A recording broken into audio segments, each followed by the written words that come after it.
result of a severe humanitarian situation, and I have emphasized the importance of immediate and unconditional release of all Israeli hostages.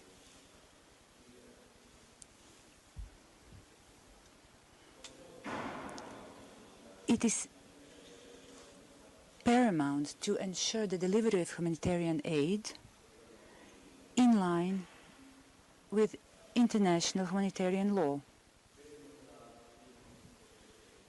When it comes to the future of the Middle East, Croatian government believes that the dialogue and the two-state solution are the only sustainable and just way forward.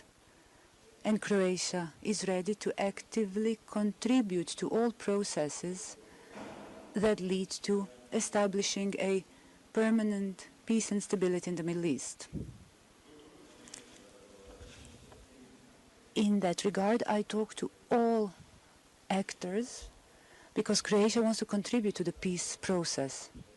Tonight, I will meet in Amman with my Jordan colleague Safadi, and with whom, as well as with the Egypt Minister of Foreign Affairs, I have talked to Bled. After Jordan, we are visiting Syria. One of the issues will be the restoration of INA's oil fields. Central to today's meeting is economic cooperation. Israel has recognized Croatia as attractive and safe investment destination, particularly in the area of renewable energy sources and tourism. It gives me great pleasure to emphasize that Croatia has for years been one of the favorite destinations to Israeli tourists. At the same time, we have been cooperating in agriculture, energy sector, and high-tech.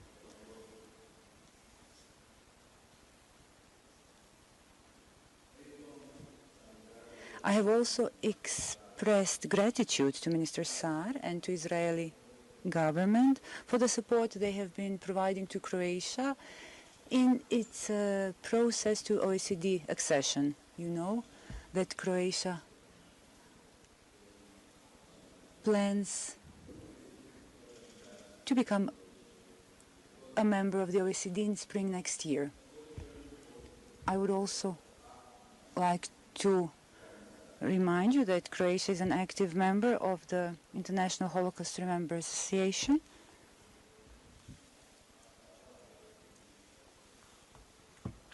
which confirms our permanent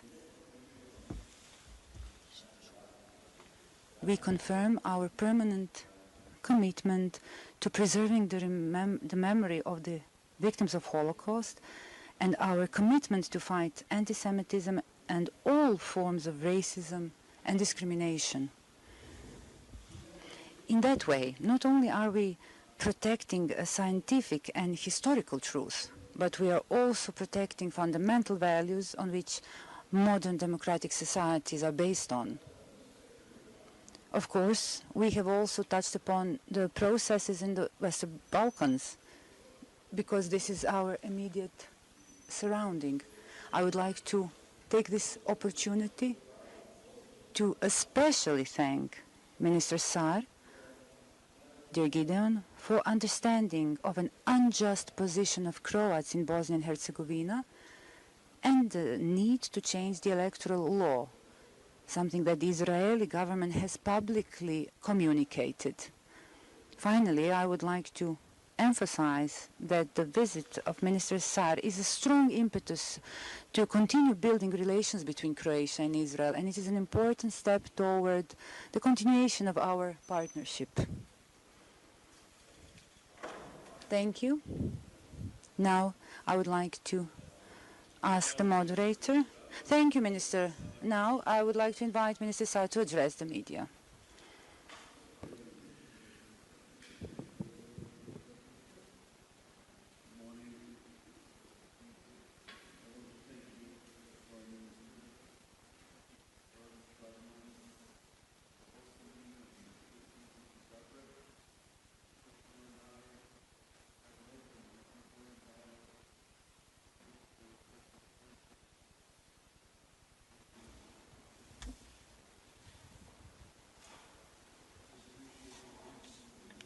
cijenimo vaš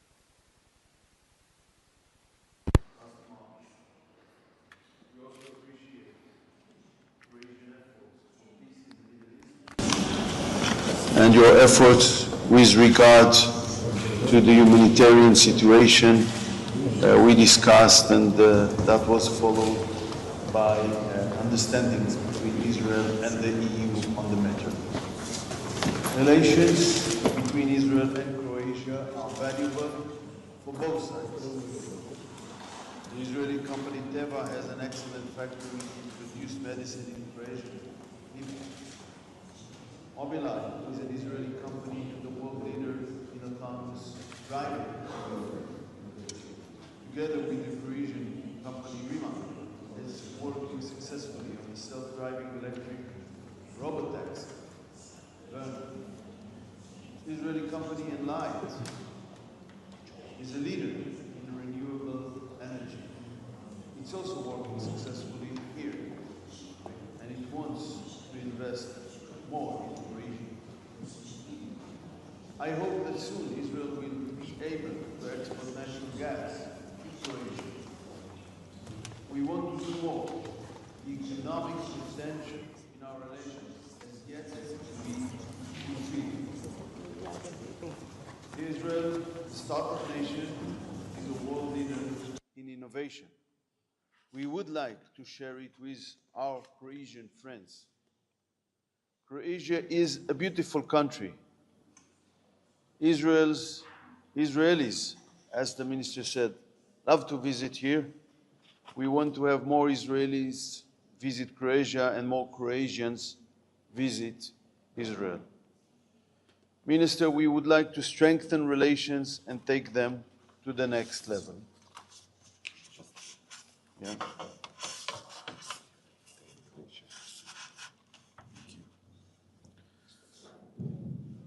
Israel has been fighting for its existence against radical Islamist terrorism for almost 2 years. Just yesterday, Palestinian terrorists murdered 6 Israelis in a horrific attack in our capital, Jerusalem. They also injured many. These murderers came from just a few miles away from the Palestinian Authority territories to kill Jews. This is the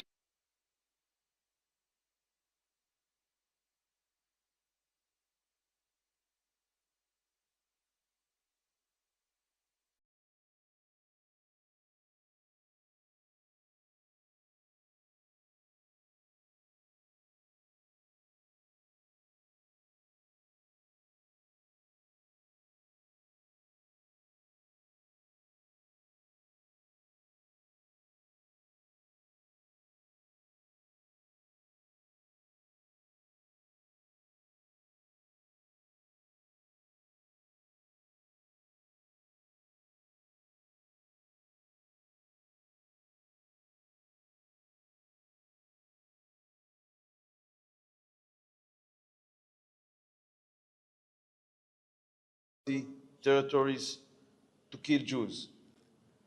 This is the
These are the facts. Minister, yesterday's terrorist attack demonstrated the dangers of establishing a Palestinian terror state in the heart of our homeland. But the Palestinian state does not simply threaten Israel's existence. The current initiative to recognize the so-called Palestinian state also harms regional stability. It rewards Hamas for the October 7 massacre. It serves as an incentive for Hamas to continue its war.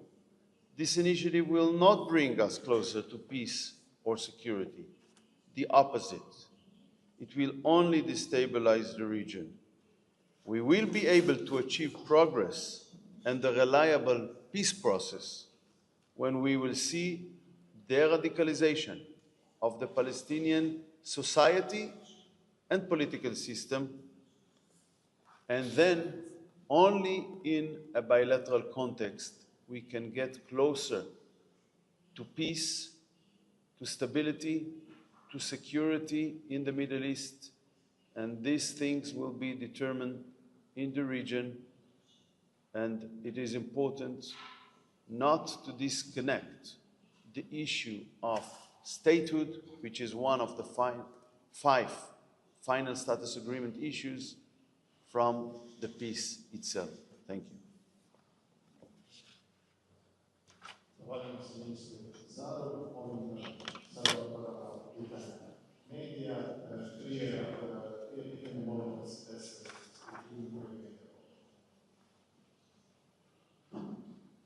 Gordan Grlić, Hrvatska televizija, Gideon Saar Kako gledate na Hrvatske vlade u rješavanju sukoba, a kako se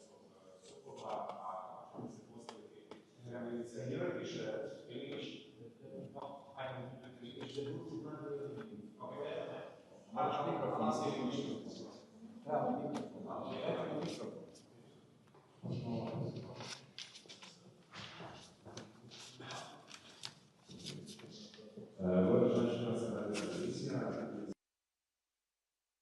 Za Gideona Saara, kako gledate hrvatske vlade u rješavanju islamsko-palestinskog sukoba, kako će se postaviti u odnosu na inicijativu zapadnih zemalja koje prema priznavanju palestinske države, za ministra Grlić-Radman, također realni instituti u Siriju prije dolaska hrvatskog ministra palestinskih vanjskih poslova. Mislite li da praktično time možete doprinijeti deeskalaciji na tom smislu? Hvala.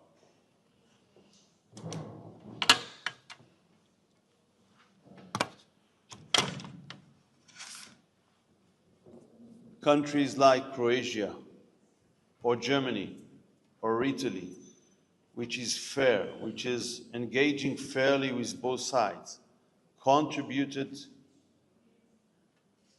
for example, to the humanitarian issue in Gaza Strip. More than this, countries who initiated unilateral initiatives, like Spain, like France, and therefore I think that also for the sake of peace, it is very important to continue with this path of countries like Germany, like Italy, like Croatia,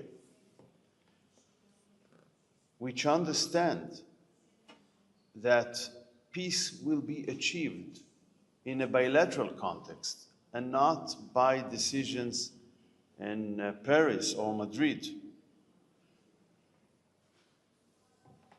I can assure you that we hear our friends,